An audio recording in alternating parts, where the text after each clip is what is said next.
This is Hidden Killers Live with Tony Bruschi, Stacey Cole, and Todd Michaels. David, or D4vd, if you're playing along at home going, David, what's David? That's David. If you've been hearing about this case of the R&B singer who had the 15-year-old in his trunk, that's this story. And we're going to dive into it. Retired FBI Special Agent Robin Dreeke is here to join us and help us break this whole thing down. To put it into context a little bit, let's rewind a little bit. September 8th, 2025, the body of 15-year-old Celeste Rivas Hernandez found wrapped in plastic in the trunk of a Tesla registered to David. She'd been missing since April of 2024. The car had been abandoned, towed, and only discovered after impound staff smelled something. And then they looked in the trunk. And in a Tesla, that's in the front of the car. And they found, from what we're understanding, a dismembered body wrapped in plastic. No charges filed. Cause of death is still pending. There was enough on the body to recognize that there was a tattoo that said, "Shh," on her hand.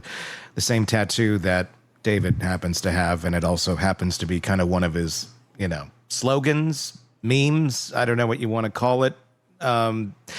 It's a creepy case. He's a fairly macabre artist, but macabre doesn't always necessarily mean you're out killing people. Robin, when you first heard about the missing child discovered in his car, what was standing out to you right away? What was the first thing that hit your mind? What were you wondering? I got a quick flash of Diddy in my mind. We all did. Just like, wow, here's another music artist kind of going off the rails, potentially. And I always caveat things with potentially. And I think this really goes to the mindset of how we do what we do. And that is, I start immediately with, all right, what is a typical profile of someone in... So we have a dead person found in someone's car, and I start looking at law of averages, and I look at profiles of what typically happens, and then just look for deviations from that. So the first thing I did get was, wow, this is just another Diddy type of situation.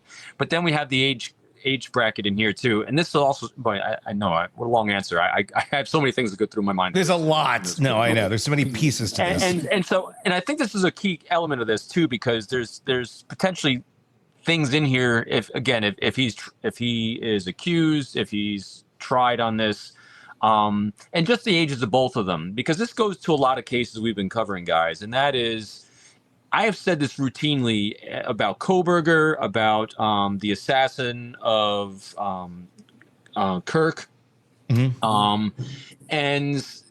I say these people are stupid, and that they're morons. And we've had some pushback saying, oh, no, these people tested high on IQ tests and they have great grades. And no, so here's what I want to mention in these things. When I say people are morons and stupid that are committing these crimes, because I'm always looking at their emotional intelligence, because emotional intelligence is the true ability for someone to function in society. IQ can be off the charts, but they're still emotionally so inept that they do stupid things. And then when you hit the age group like this guy's in, again, boy, I'm really jumping ahead. If we look at the age group of people that have been doing these types of things, that's before the prefrontal lobe's fully formed, and so they're so given to emotional impulse without any kind of regulation going on there, that it's really stupid acts that happen. And so that's what really hit me on this one, was that if I'm looking at law of averages, a dead body found in a car. I looked up the stats, believe it or not. I think it's like 80 or 90%. Oh, here it is. 70, 90% of the people found in a person's car is the killer is the owner of the car. So the odds aren't in his favor if we're playing the odds game right now. No, they're not. Yeah. And then you look at behavior arcs, because then that's when I start doing my deep dive of behavior arcs, of tattoos, of music, of timing, and then I'll just, that's what I do. Yeah. So that's the first thing. Those are the first million things that hit my mind. There's so many things on this, and I want to note to anybody listening to this right now or watching this. We're recording this on Friday the 26th, and this is a very fast-moving case. There's a lot of things that are going on. I would not be remotely surprised that if you're not watching us live right now, by the time you're watching this in its replay or when we post it in sections, in segments, they may have already arrested him. So let that be known. So because you get they already arrested. Yeah. Yes, there's time windows as to which this works. So we are aware, but we don't know. As of this moment in time, no charges. As of this moment, maintaining his innocence. I've heard mixed reports now from several different sources that he's cooperating with investigators, and I've also heard nobody knows where the hell he is. There's so much misinformation right now. It's very difficult, and you get a lot of misinformation when there's not a lot coming out about it as well. And look, law enforcement has no obligation to the public at this moment in time while they're in an active investigation to tell us much of anything. They have to figure out what the heck's going on. Let's speak to that for a second. And again, this moment may be dated shortly, but it applies to a lot of investigations because we haven't heard a whole lot out of them as of this moment. Why do you think that may be from law enforcement? On which side, Tony?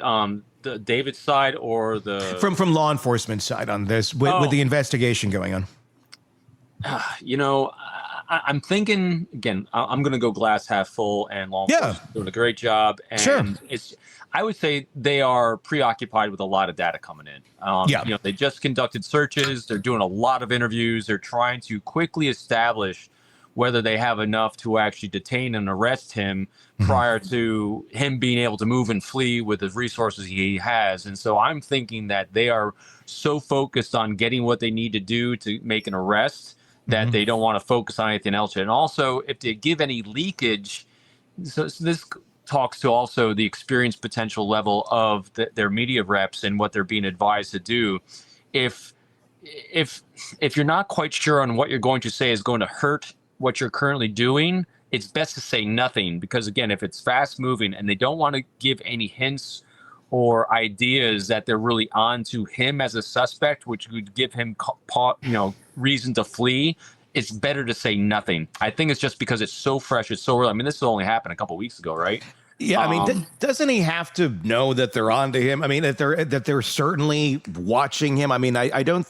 Is there anything they could do at this point that would make him flee? I mean, they're in his house. They're going through his stuff. Last night we were reporting from Brian Enton saying that they're breaking down the drain system of the house. Yep. I watched that too. Yeah, to see if there was body fluids and stuff in the drain system. So if he did it, he's got to know he's going to be caught very, very quickly.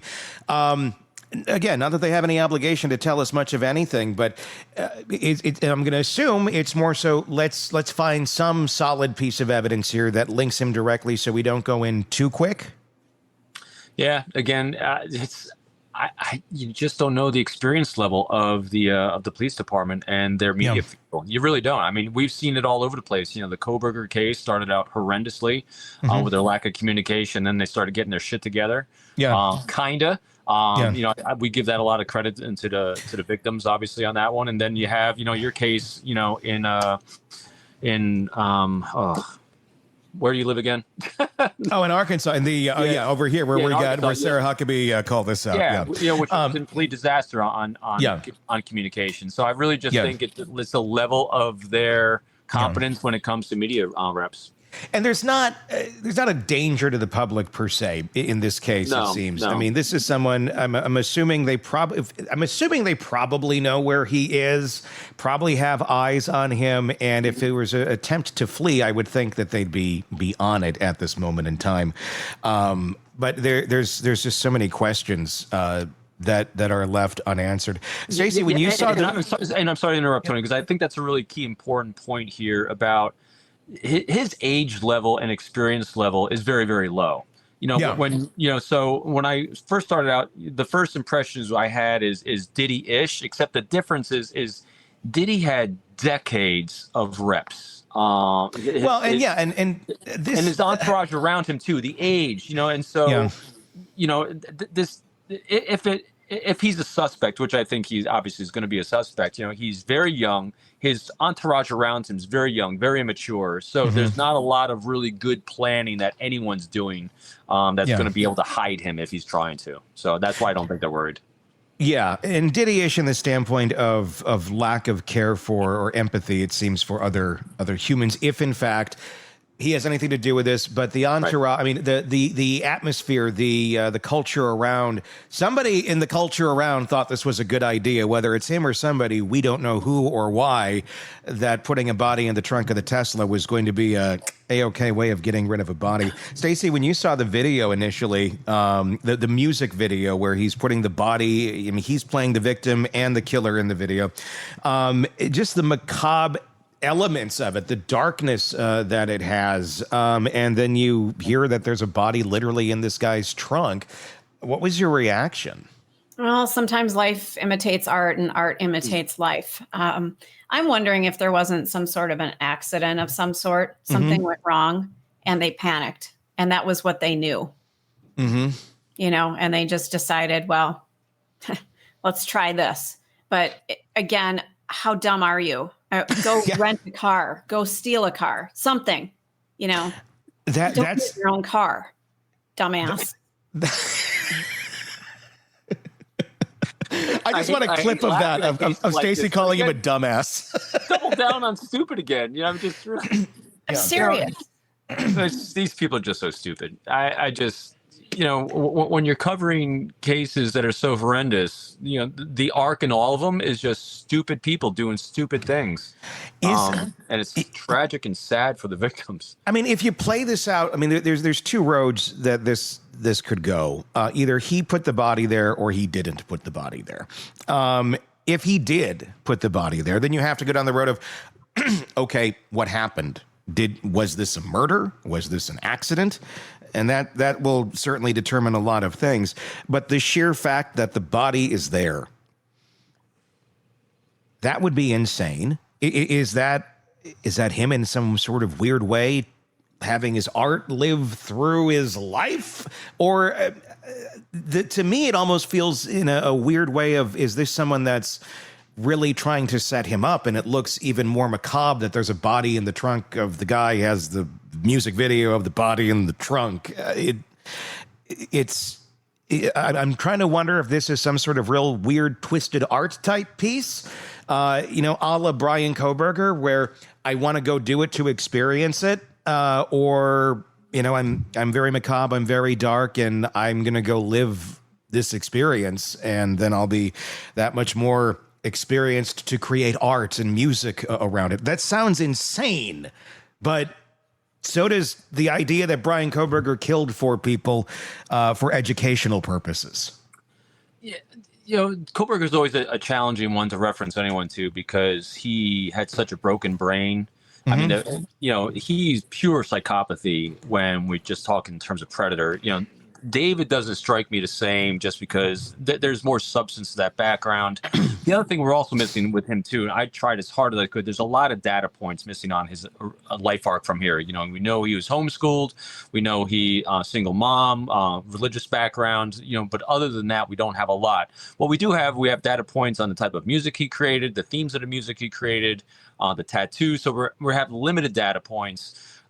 When it comes to young 20-year-olds, I don't give a lot of credence to anyone having big plans or being very smart about what they do. Now here, and you mentioned the idea of a potential setting him up or framing him, and I know some people want to go down that road. I always say in the cases like this, I always say maybe. But in particular with this, if your car's missing, you're going to notice your car's missing for a period of time. So that's why he's involved. So here's why I think it's safe to say, because it's his vehicle, because he didn't report the vehicle being missing or stolen, he's involved in some way. I think that's pretty safe to say. Yeah, I mean, it's certainly the odds of this being is set. I mean, how often do we see that actually being the case? And that's what we see in movies a lot. Exactly. Is that the answer? Just never in reality? Just never? Never. Not yet. Better is a good way to put it. Not yet. got to be a first at some point, right? They become the outliers, and then that's why we always say maybe. We go where the stats go. We go where the investigation goes. But the law of averages. In fact, God, I hate to chuckle when people die.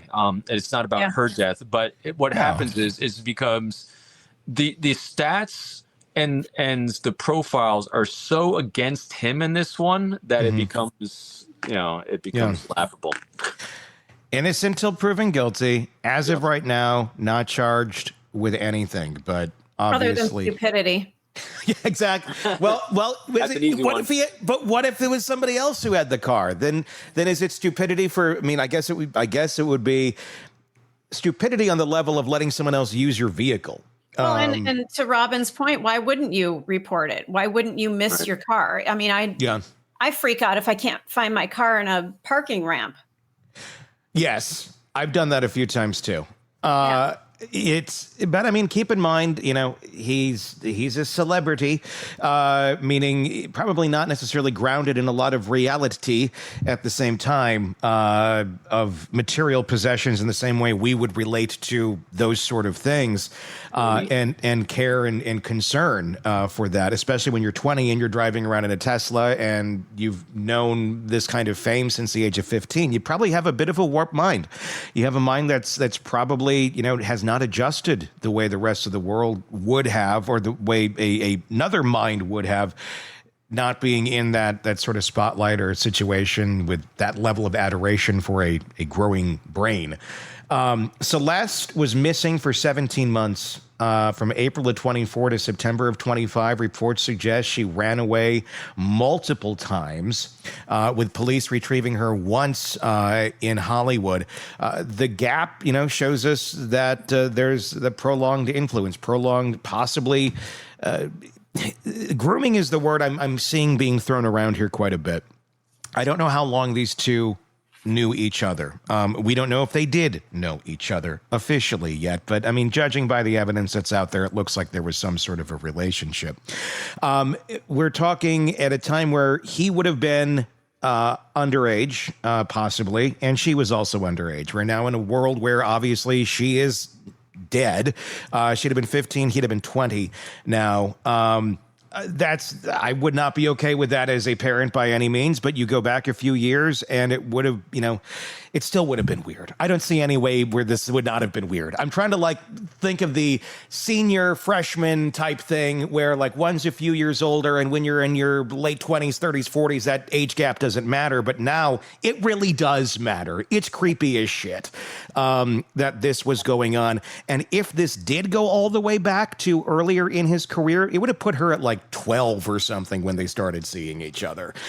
So you have that. A lot of people are saying that they believe that these are just sources around him saying they thought that this was his girlfriend, and that they had no idea that this child was 15. They all thought that she was older, that she presented as older, and he allegedly presented her as older. At least never said flat out, "Hey, look, she's this young." What do you make of that end of all this and the decision making processes? It's intentional. So she had a lot of fake IDs. Apparently, she is claiming to be older than she was. She had run away from home multiple times. So she had life reps when it comes to experiencing life outside of a very cloistered home. So that would give a presentation to people in that age group as being potentially older, even if it didn't necessarily look older. And and his behavior with going again, these are such difficult, challenging things to do, because as I'm looking at it, and I was looking online about how they potentially met. Again, it's all potential. Is that she was watching him on a lot of TikTok videos, and because that's where he got his initial fame from.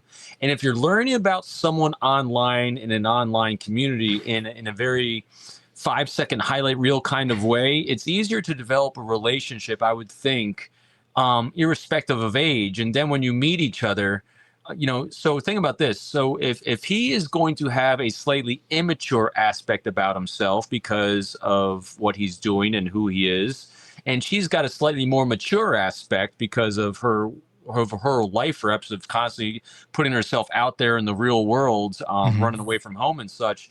Somewhere in the middle, they're going to kind of balance out. So I know that word grooming's been out there, and grooming does take place with that age gap about 5 years. But at the same time, though, it's not as profound as I've seen, because typically at this age we're seeing kind of middle 20s to late 20s if we're actually got a true grooming thing. So I'm not discounting it, but I'm just it's a little. All these things with the situation are kind of mainstream of what we see, but there are some outlier aspects to it. Is a better way to put it.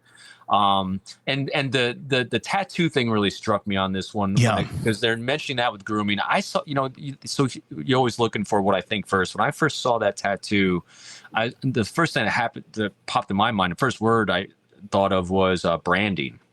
Branded his. And so, which is an element, because what I did then was I said, well, let's look at, because here's where my curiosity sparked. Let's look at the behaviors that the positive, negative behaviors between matching tattoos, as well as where's the overlay with his typical music that he composes. And so the overlay is control, insecurities, dark themes, dark relationships. And so that's where the overlay happened between those two. So that's what that's where I'm thinking on this and that's where it gets. That's where it feels like is it the art imitating life? Is it life imitating art? I think the art's an expression of the emotions he has. I mean, so when it came to his art, where I really thought of originally was Taylor Swift, believe it or not, because she puts her relationships out in her songs and how she sees the world, and a lot of artists do that. More profound with some, I think, and I think I got the same sense of him as well. It's like, this is how he sees the world through this kind of it's an intimate, dark relationship kind of way. Anyway, that was what I was thinking of that. The good news is, though, with Taylor, the art expression doesn't end with a body in the trunk. There's that. Although maybe he wanted to. Well, there have been a few. Yeah, there's a few rage songs that she's had that just, she was pissed. You can feel it. They're great songs to play when you've been wronged, but nobody ended up dead. No dark themes. So those were relationships that ended poorly from her perspective, but no dark themes. His themes are always dark, because actually, what was the lyric? Song lyrics. I really would like you to sing this lyric when you pull it up, Robin. Never. Let's do a beat. Tony, I've listened to you sing a few times on the show now, and I'll say it. He's an FBI guy, not a singer. FBI karaoke is what we're going to start doing here on the strength here. The only stuff I would do would be Elvis. Can you do the David lyric in an Elvis voice? Yeah, let's do that. No, I'm laughing because just do every line with thank you very much at the end. It'll be great. Thank you very much. Yes. Okay. Yeah, what's the lyric? Let's hear the lyric in the Elvis voice from Robin. No. Yeah. No. No. I'm going like 6 pages of notes right now trying to find it anyway. Yeah. But there are a lot of questionable things certainly with the content. There is a lot of there's a lot of. I'm sorry. Okay. Romantic Homicide was it? That's his main one. His lyrics often explore dark themes of obsession, heartbreak, and violence, like in Romantic Homicide. And here's the lyric: "Is I want to make you feel suicidal, feeling speculation of emotional manipulation and threats." That's a key line in there. Jesus. Yeah. Wow.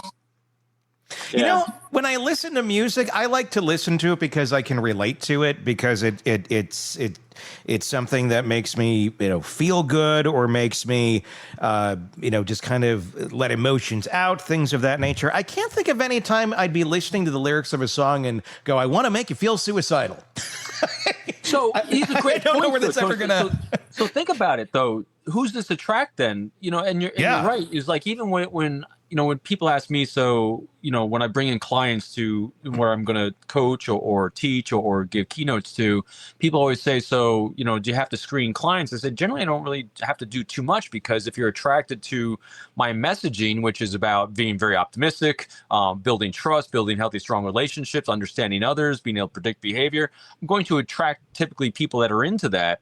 And so same thing here, though. It doesn't make sense to us because we don't have that mindset. But who would be attracted to this is those people that actually have that idealization potentially, or they have those things running through their mind, fears inside. So music attracts us to things that make us feel, remember, we're going to consume information. It validates our own self-opinion and actually echoes in our own echo chamber. So and here's the darkness of this too, because we've been covering a lot of the self-radicalization with other people right now recently, these other horrendous, misguided people. And when you think about dark music can be really a form of self-radicalization as well, where you start going inside these echo chambers, especially when it's because this isn't a typical music environment, although it's evolved in that, where most of his notoriety and fame came through TikTok, which is nothing but an algorithm-fed self-radicalization tool, really.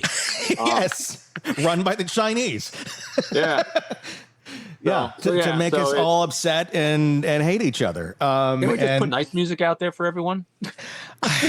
I don't think you would see this with Christopher Cross. No. I don't think, it's like, say, the words, the original lyrics to Sailing, take me away to where I'm going so I can dump your body where no one can see. Did you know that? Original lyrics, sailing takes me away to dump your body when no one can see. But now it's got an upbeat feeling to it. When you take a look at like The Weeknd, the singer The Weeknd, he is really dark. And I didn't realize that until I saw some of his videos. I knew his songs were about like redemption and substance abuse and isolation and what it's like being a celebrity, but I didn't realize how dark his stuff was. If you look at his videos, if you look at how he really leans into the art form, there's a lot of artistic makeup and things like that. It's very violent looking. It changed how I listened to his music. It made me a little uncomfortable because I go to music to be uplifted and for optimism. It just really bothered me. And I love his music. I love his sound, but just that portrayal of the darkness, it wasn't like an Ozzy Osbourne darkness. It was more of a weaved into the music, and it was part of the package. Whereas Ozzy was just like right in your face. I'm the dark one, Well, yeah, and also, and Stacey, these are great points too, because also depends on if you are the writer of your own music or not too, because I love this music talk. We've never done this before. I know, I love it. So one of my favorite artists, because she is, in my mind, she's so talented as a writer and a performer and everything, is Lady Gaga. Yes. And I loved Abracadabra because I was just going to say that. Because I love the making of it when she talks about it, because it's the chaos in her mind that she's going through. So music, when it's written by and performed by the person, really gives you data points on their arc and helps you understand them at that deeper level, like you understand Gaga at that deeper level, which I really enjoy part of it too. Same thing with Taylor Swift, whether you like her or not. I mean, it is really, you can see her life arc and journey through what she does and what she performs. And so to David's point too, he writes his own content and performs his own content, not stuff that's written for him. So you can really gain a deeper understanding of where his mind's at. And when you see, so part of my assessment what this was understanding he writes and performs his own content with those deep, dark themes. Then you look at these other data points that are coming in, the type of people like this girl that Celeste being gravitated towards that. So there's most likely data points that reinforce those things about her. She runs away from home a lot, comes from a very similar home, from the sounds of it, from what I've seen on social media as he does. So there's a lot of commonality there, reinforcing each other, like cascading. And then you put, teenager and 20-year-old together with stupid things, and stupid things happen. Can we take his lyrics and bring them into a court case? I mean, do these lyrics somehow implicate him in this crime? It's really interesting. I think they'll be looking. So here, now I'll put my investigator hat back on. So I would be looking at that as potential clues, because there's no coincidences in everything. There's always some sort of. I'm always seeing what leakages there are, and so I think I think is a good way to put it. I think there's potential leakage in his lyrics, whether it's directly tied to her or is tied to his mindset. And because it seems that there seems to be a very interesting overlay with, especially his recent one with, killing someone and putting a body in the back of a car in a trunk, even though it was his own body. As the investigator, I'd be looking at potential leads that I could get through his lyrics or ideas about directions to go, because it seems to be an expression of himself and a kind of cathartic self-medicating, and it does with a lot of artists. I think is that it's a way to kind of work through challenge. Some people journal, some people write lyrics, some people go for runs. So I think this might be his outlet to working through his own life challenges. And so if that's the case, it's almost like reading his lyrics is almost like reading his journal. Yeah, I would agree with that. And I think to answer your question, Stacey, about could that be used in court, they didn't use any of Diddy's lyrics in his trial. Right. Yeah. So they didn't use any of R. Kelly's lyrics in his trial either. So the answer is probably no. But does it tell us a lot about what's going on? Does it put some context to it? Certainly, without a doubt. But is that something that would be admissible in court? I mean, if it is true, and this is an if as of right now, if there is that song Celeste that they found in his house, that would be admissible because it is directly relating to her with her name in the title. Something like that would be. But just to grab some lyrics from some song that doesn't necessarily have a direct tie to a specific thing, that would be I think, different. Yeah, and defense would rip that apart pretty quickly as just being art. And so because you painted a depiction of a murder or homicidal situation, does that make you a killer? So I think defense would rip that apart. Now, what I think they might be able to do, again, I'm not the lawyer, as you guys know, I would look for if they could actually get data and evidence that would actually say, hey, here's linkages between the two. So they could actually establish a pattern of, hey, here's a situation where his lyrics actually matched up one for one with X, Y, and Z.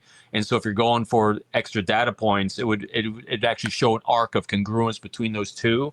And so if they're looking to fill a gap, say, well, if this lyric in this song matched up exactly with this evidence, and this matched up with this evidence, then here we have another lyric. We don't have quite evidence here, but they can present it to a jury. Says, hey, well, logically, this would actually follow that parallel evidence. Want more on this case and others? Then press subscribe now and don't miss a moment of true crime coverage from Tony Bruschi and the Hidden Killers podcast.